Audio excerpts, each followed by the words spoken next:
Welcome to Jackal's Wrestling Entertainment Pod. I'm Caleb. Jeremiah.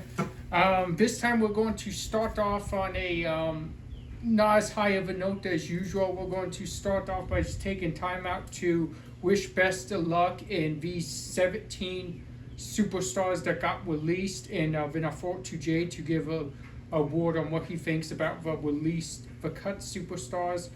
But we had Shotzi. They let Shotzi's contract expire.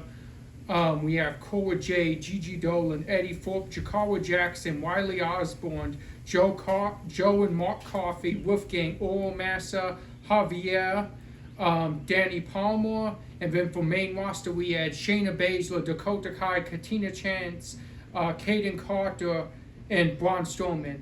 So what do you think about these cuts, and do you have any advice for these men and women on the next journey? No, just kind of shocking. I mean, I go over do all the time. I don't really understand budget cuts after WrestleMania myself because it seems when you make the most money. But I don't know how TKO does things. Just a lot of surprising. I mean, especially some people you hadn't seen in a while. And then, you just saw Braun Strowman, like, right before WrestleMania. We've talked on this podcast about Eddie Thorpe, about how the improvement for the last several months had been for him and how he's elevating himself to a bigger star in NXT.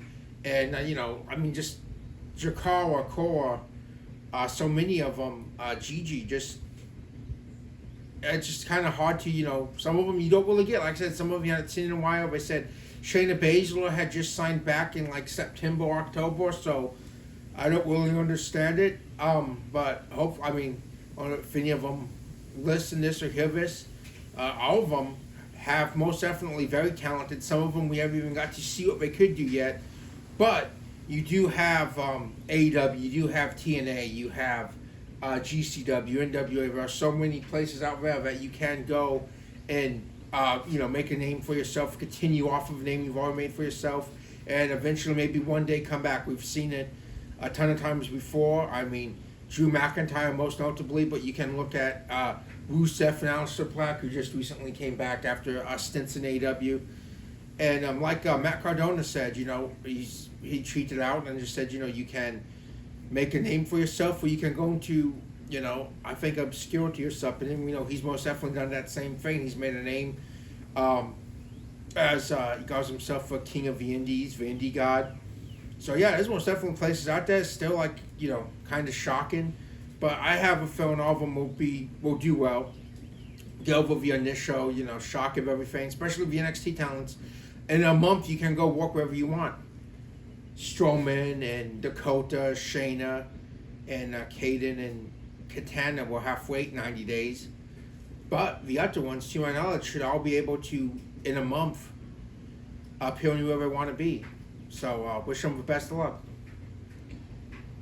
On that note, we will jump to Monday Night Raw, and we will talk about how we kicked this show off with Seth Rollins, Braun Breaker, Paul Heyman, but they were interrupted by Sami Zayn. This was a cool story that would go on throughout the night. Sami Zayn had a decision coming out of this. He would have a choice of going to SmackDown and being the next to challenge Randy Orton or John Cena, or staying on Raw.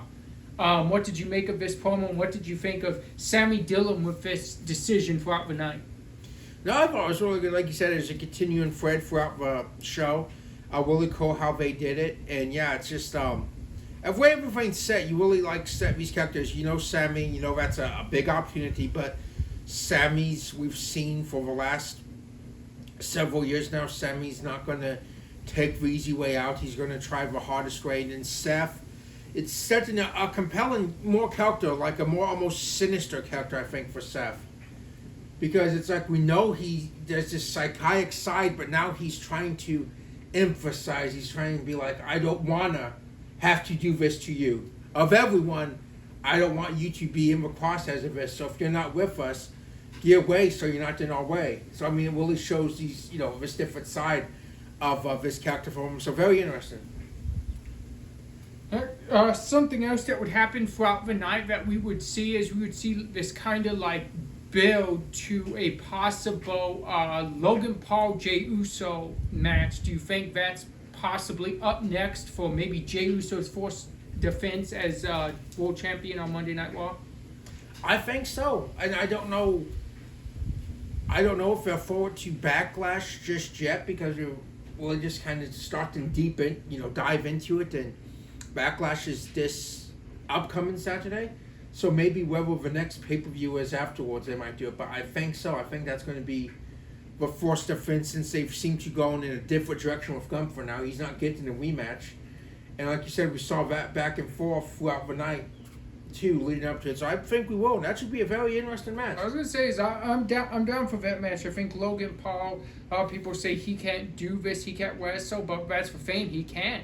It didn't take him much time to pick up on wrestling, and not only that, but he's a really good heel, and he's really good at the promos too. Yeah, exactly. I mean, he's one of them, like Rousey, Kurt Angle, and Brock Lesnar. I just kind of got to it, and not even to my knowledge, no amateur background that I know of, just kind of YouTuber boxing. So, no, he's adapted really quick to it. And I think it'd be very interesting match. We've never seen Jay and Logan in a match before, so it should be very interesting. Next up, we saw Rhea Ripley defeat Roxanne Perez by disqualification when Julia would come out and jump Rhea Ripley. Then Io Sky would make the save. First off, what do you think of the match? And are we going to see like an unlikely alliance of Io and Rhea to take on these two women that keep attacking people on Monday Night Raw? I think so. I think we've kind of, we went the direction of them rivalry, and you had all three of them with Bianca thrown in there with them, and now it looks like, I think so. I think we might see a different bunch before, not a title match. We might possibly see a tag team match on a Raw or pay-per-view coming up, and I guess, it looks like Roxanne and Julia are main roster bound, or at least seem to be, and a very interesting alliance from them. But no, I would be surprised if right now we have to see them work more together. They've been doing a good job, but they could possibly beat them in a tag team match. They seem to be more familiar with one another at the moment. Yeah, not so much at odds like we just saw Rhea Ripley and Io Sky at WrestleMania as opponents. Exactly. Next up, we had the War Raiders against Finn Balor and JD McDonough. And also during this match, we would see Penta make his presence known. What'd you make of this match? We're starting to see that charisma from Penta come out. It seems like he's being more of himself now instead of like just this luchador. Seems like we're starting to see that Penta charisma. Yeah, most definitely. Again, seems like Finn Balor's a little bit left in the dark to what's going on for Judgment Day. As, someone was supposed to tell him that JD was back, they never did. JD was supposed to tell him they had the tag match, he never did. So Finn's being left in the dark here a little bit. Good match. And yeah, Penta is most definitely, he's just very charismatic performer. And now, like I said, just seeing that fun side, him doing his strut on the table, him getting back at JD. So I'm very down to see a JD McDonough Penta match.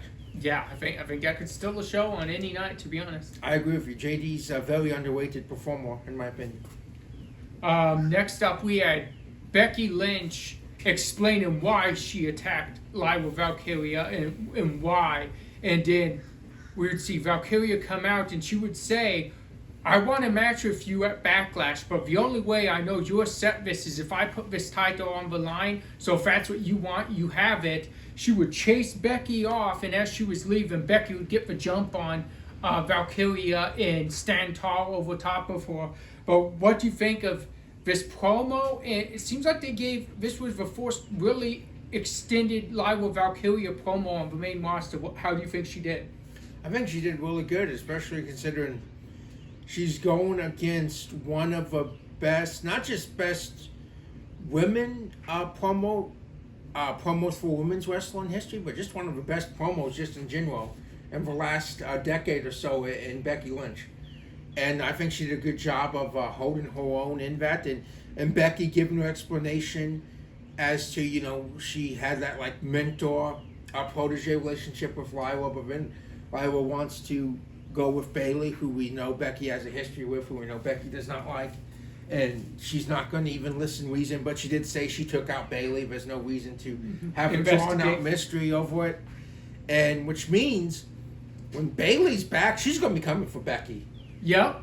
So very interesting too. It will be very interesting, and a great match. But it might not be great for Lyra's title ring. It could come to an end. Next up, we had what I thought was the match of the night of Monday Night Raw. And it wasn't really even expected to be the match of the night, but we saw Stephanie Valcour defeat Ivy Nile. What'd you make of this match? Really, I'm with you. Really good match. I mean, a lot longer than I think everyone thought it was going to go. Ivy Nile has really been coming into her own more as of late.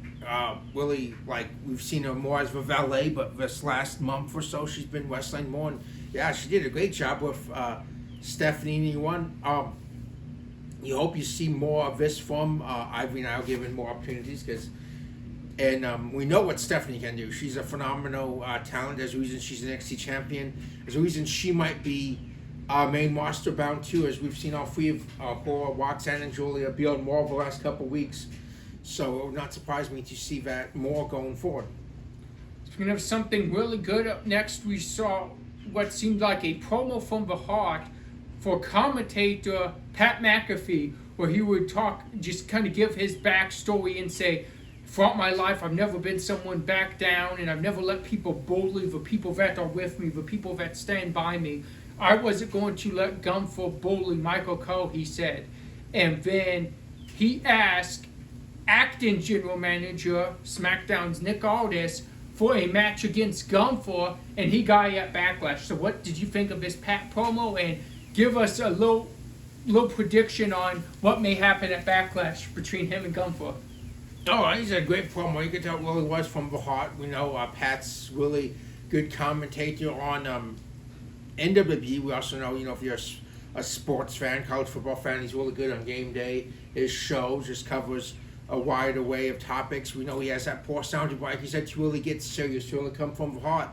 It was a really good promo. And I don't know. I mean, I respect it. I don't know how he's going to fare against Gunther. It's not going to be easy by any means. Gunther is a beast. But I did see on social media afterwards that Pat McAfee accepted an offer from Scott Steiner to train with him and have Steiner in his corner at Backlash, and Steiner's going to be on his show too. So, I mean, that never hurts having a legend and Hall of Famer like Scott Steiner in your corner. Just hopefully it comes in handy against former world champion Gunther. That'll be interesting. What if we see a Gunther-Scott Steiner confrontation? That would be extremely interesting. Scott Steiner's still a pretty big dude. I mean, he's older, but he's not. Gunther is not going to, like you said, bully Scott Steiner, push him over in any way. Next up, we would see Sami Zayn torn down Seth Rollins and Paul Heyman's offer. It would lead to Sami versus Braun Breaker. During this match, things would get off hand. It would end up leading to an all-out beatdown on Sami Zayn, where Sami Zayn's security's trying to stop this. But no matter what they're doing, Braun Breaker and Seth Rollins are just dismantling Sami Zayn. You have to think Sami Zayn needs to get some help if he wants to take these two men. But what did you make of the promo, the match, and just this horrendous beatdown that we saw Sami Zayn take on Monday Night Raw to finish the show? Yeah, again, like promo, it's like Sami Zayn is just, we know what, great wrestler, but his promos too, he's still that like fiery promo, whether it's an underdog or just, he's so passionate and you just feel that, and you always get motivated, it's hard to not be behind Sami Zayn, and I've compared it when talking to like Mick Foley promos like back in the day, and like that fire that Mick Foley would have when he'd say something, and just know he's not gonna run away. He's not gonna take the easy way. He said Seth Rollins should know that over anyone, and Seth Rollins went completely at the end to that psychotic side we were referencing when he said you give people their choices and you show empathy, but not to him before corpse stomping them. And Braun just being that beast, being that heavy for Seth Rollins. So yeah, very interesting to see what happens. But you're right, Sami Zayn needs some help. We know, he's aligned with the Usos. It'll be interesting to see where this goes or see who comes in to try to help out Sami Zayn. Next up, jump into NXT. We saw TNA World Champion Joe Hendry kick off NXT programming. And when he's cutting this promo on Trick Williams, we would see Trick Williams come. We would see Dark State come out and make an example of Joe Hendry. What'd you make of this promo? And also, what is Dark State's problem, you think, with TNA World Champion Joe Hendry? I don't know. I mean, awesome way, a nice surprise kicked off with Joe Hendry. And no, we've just seen Dark State. We've talked about in Wing. We've talked about how they've really, more focus on them in the last month. But now you see them being a more integral part of the show. And no, I really don't know what the issue was besides that NXT's maybe they think of it's their place. If you're not going to be an outsider, come in here. They're just trying to keep watch for fort. But most definitely made an impact. But, you see later on, Joe Hendry's going to have some backup next week. That's true. Next up, we would see NXT North American Champion Ricky Saints defeat Lexis King. What'd you make of this match? I thought it was underweighted, but pretty good match on NXT. Just felt like we knew it was coming, but I don't know that I didn't predict it was going to do as well as it did. These two men had pretty good chemistry together. Yeah, they did. You're right, 100%. Like we talked about, Lexis King, of how he's been rising up. Ricky Saints, he's just there. He's been there. Even in AEW, he was just there. He just did give a proper push or storyline. Yeah. But he's there. He's most definitely a future main eventer. But I think we saw a really good showing out of King, and no shame in that loss. But no, you're right. Very good match, and it was. I thought it'd be a little bit more one-sided than it was, but no, it was a good back and forth match. Next up, we had the NXT Women's North American Champion Sobuko defeat Carmen Petrovic, and after the match, Petrovic said she is done with Ashanti Via Adonis. What do you think of this match, and is it a good move to get rid of Ashanti if you're Carmen Petrovic? Good match. Again, like Carmen's not going to talk about, that's improved each week. And yes, very much so. I don't think she needs Ashanti. I think she's better off by herself. He's been setting her up to fail for the last few weeks, and Willie. I mean, I guess he has his point, but it's not a path she's chosen to go down, and I think he's been more of a distraction than a help. So it'll be interesting to see where she goes from here and see what's up next for Ashanti. We also seen Keani Jordan say she wants next at the NXT Women's North American Championship, but she has to go one-on-one with Zarya this upcoming week to prove she is worthy of an NXT North American Women's Championship match. What do you think of that, and are you looking forward to this big NXT first time ever one-on-one match? Yeah, no, I mean, that's a dream match right there. I mean, in itself, we know Kalani Jordan, Nago champion, a very awesome performer, change of attitude for these last few months. And Zarya's, she's really good too. She hasn't had that, she came in the same time as Valcor and Julia. She hasn't had that big moment yet, but she will. And it should be a very fun match. But Kalani's new attitude, I would not be surprised to see her take any shortcut necessary to get that victory.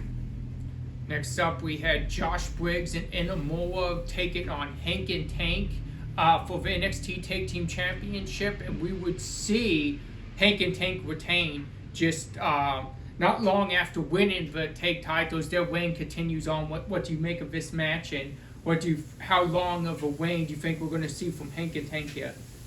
That's a tough question. I mean, good match. They're fighting champions. Like you said, we just saw that less than 2 weeks after winning them, defending them.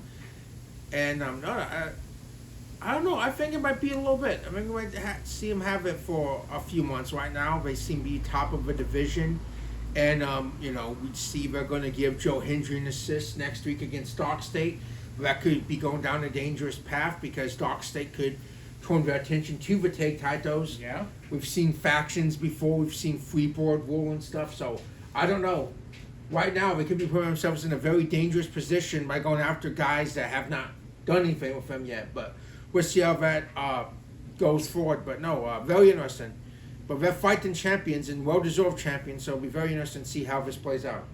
Next up, we saw Trick Williams come out and cut a promo on Joe Hendry, and he was taking a lot of shots at Joe Hendry, but Joe Hendry later on would say he can't focus on Trick yet until he takes care of his stock state problem. So, first off, what do you think of Trick's promo? And second off, is TNA World Champion biting off more than he can chew in NXT, going after not just Trick, but now Dog State?